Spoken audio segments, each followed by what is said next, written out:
அரசாங்கத்தினுடைய கடமை அரசியல்வாதிகளுடைய தலை தாரது எல்லாத்தையும் வாங்கோ சிந்திச்சு ஓட்ட போடும். நிவாரணங்கள் வழங்குகள் கூட 38 லட்சம் வாக்காளர்கள் பதியப்பட்ட வாக்காளர்கள் வாக்களிக்க முடியவில்லை. பிற்போடப்பட்ட உள்ளாட்சி சபை தேர்தலை பார்க்கின்ற பொழுது 80,270 வேட்பாளர்கள் நான் நினைக்கின்றேன் அவருடைய வேட்புமனுக்கள் இன்னும் ரத்து செய்யப்படவில்லை. பாராளுமன்றத்தில் மாத்திரமே அது ரத்து செய்யப்பட முடியும். எனவே தேர்தல் காலமாக கொள்ள முடியும், இல்லை தேர்தல் பிற்போடப்பட்ட காலமாக கொள்ளப்பட முடியும். ஆனால் அதை காரணம் நிறுத்தி மக்களுடைய திட்டங்களையோ அல்லது மக்களுக்கு செய்ய வேண்டிய கடமைகளோ மக்களுக்கான உதவி மானியங்களையோ செய்யாமல் இருக்க முடியாது. அரசாங்கத்தினுடைய கடமை மக்களுக்கு தேவையான செய்யணும். வெள்ளம் பெறுகின்றன்னு சொன்னால் வெள்ள நிவாரணம் வழங்காமல் இருக்க முடியாது. எனவே மக்களுக்கு தேவையான விடயங்களை கட்டாயம் அரசாங்கம் செய்ய வேண்டும். ஆனால் இங்கே ஒரு முக்கிய விடயம் ஒன்று இருக்கிறது அரசாங்கம் செய்ய வேண்டும், சிவில் அதிகாரிகள் செய்ய வேண்டும். இந்த காரண விடயங்களிலே அரசியல்வாதிகளுடைய தலையீடு என்பது தவிர்க்கப்பட வேண்டிய அல்லது முற்றாக இல்லாமல் செய்யப்பட வேண்டிய ஒன்று. இங்கே அது அரசியல்வாதிகள் என்ற போது அது பதவியில் இருக்கின்ற அரசியல்வாதிகளாக இருக்கலாம் அல்லது அமைச்சர்களாக இருக்கலாம், யாராக இருந்தாலுமே அவர்களுடைய பிரச்சனை அங்கே இருக்கப்படாது. நிச்சயமாக ஒரு சிறந்த ஒரு பொறிமுறை கூட வேற்று நாடுகளை பார்க்கின்ற போது வேறு நாடுகளிலே ஒரு சிவில் சமூக அரசு அதிகாரிகள் இருக்கிறார். அவர்கள் கூட ஒரு சிஸ்டம், ஒரு முறையான ஒரு நடைமுறையில் அது மக்களுக்கு பகிர்ந்தளிக்கப்பட வேண்டும். உதாரணமாக அந்த அரசு வழங்குவதாக இருந்தால் கூட அங்கே அரசியல்வாதிகள் பிரசன்னமோ அரசியலுடைய பிரச்சாரமோ இருக்கப்படாது, அதை பற்றிய ஒரு பிரச்சாரமோ இருக்கப்படாது. பதவியில் இருக்கும் அரசியலாக இருந்தாலும் சரி, பதவி இல்லாத அரசியலாக இருந்தாலும் சரி, அல்லது வேட்பாளராக இருந்தாலும் சரி. எனவே இந்த விடயம் மக்கள் மத்தியிலே கொண்டு போய் சேர்க்கும் தேர்தல் காலத்திலே அவர்களுடைய வேட்பாளருடைய வாக்கு வங்கியை அதிகரிக்கின்ற ஒரு செயற்பாடாகத்தான் இருக்க போகுது. மக்கள் மத்தியிலே ஒரு செல்வாக்கு செலுத்தும். நமது மக்கள் நல்ல மக்கள்லானே, ஏதோ ஒன்று தந்தால் அது கட்டாயம் ஓட் போடணும்னு சொல்லுவாங்க. வாங்கிட்டேன் ஓட் போடணும், மக்கள் ஓட் போடுவாங்க. நானும் சொல்லிக்கொள்வது ப்ரோக்ராமில் சொல்லிக்கொள்கிற விடயம் என்ன சொன்னால் தாரது எல்லாத்தையும் வாங்கோ சிந்திச்சு ஓட்டை போடுங்க. ஆனால் இந்த விடயத்தை பார்க்கின்ற பொழுது மக்களுடைய வாக்களிக்கின்ற மனநிலையை நாங்கள் ஒரு கண்காணிப்பாளராக நாங்கள் இப்பொழுது சொல்கின்ற விடயம் தேர்ந்து அறிந்து வேட்பாளர் தெரிவு செய்ய வேண்டும். மக்கள் எந்தவித செல்வாக்கும் இல்லாமல் இவ்வாறான விடயங்கள் மக்களுடைய வாக்களிக்கின்ற மனநிலையை செல்வாக்கு செலுத்தும். ஏன்னா நாங்கள் அப்படி தெரிந்து வருகிற நாடு.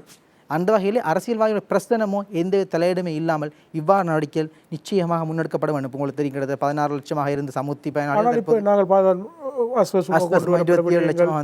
இந்த கொரோனா காலத்திலே மக்களுக்கு வழங்கப்பட்ட 5000 ரூபாய் நிதி ஒதுக்கீடு அப்போது தேர்தல் காலம் தான். இலங்கையுடைய அனைத்து இந்த நிவாரணங்கள் வழங்குகள் கூட ஒரு அரசியல் புண்பலத்தோடு அரசியல்வாதிகளோடு தொடர்பட்டவர்களின் வேலைவாய்ப்பாக இருக்கலாம். எந்த ஒரு அடிப்படையான விடயங்கள் நாங்கள் வெளிப்படையாக கூட குறிப்பிடலாம். ஏனென்றால் கடந்த காலமாக நாங்களும் பார்த்து கொண்டிருக்கிற விடயம் இதுதான்.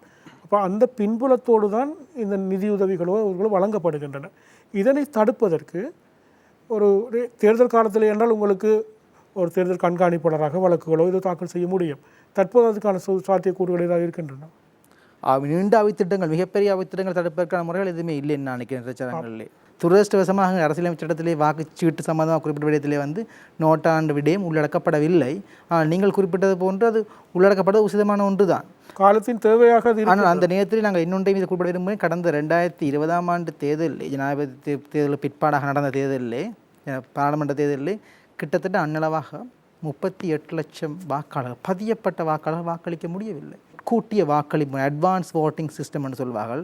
அவ்வாறான முறை ஒன்று இங்கே இல்லை. உதாரணமாக நிறைய கேட்டகரி நிறைய பிரிவுகள் இருக்கின்ற மக்கள், உதாரணமாக 2.6 மில்லியன் தொழிலாளர்கள், சர்வதேச நாடுகளில் வேலை செய்யும் தொழிலாளர்களுக்கு வாக்களிப்பதற்கான முறைமை ஒன்று கிடைக்கவில்லை. அதான் நீங்கள் குறிப்பிட்டது இலங்கையை போல அரசு ஊழியர்கள் தபால் மூலம் வாக்களிப்பது போன்ற ஒரு இலங்கையை பொறுத்த வரைக்கும் நாங்கள் கிட்டத்தட்ட 20 மில்லியன் இருக்கிற சனத்தொகை இருந்தாலும் 1.5 மில்லியன் அரசு ஊழியர்கள் இருக்கிறார்கள். அதே ஒரு பெரிய ஒரு சுமை நாட்டை பொறுத்தவரையிலே.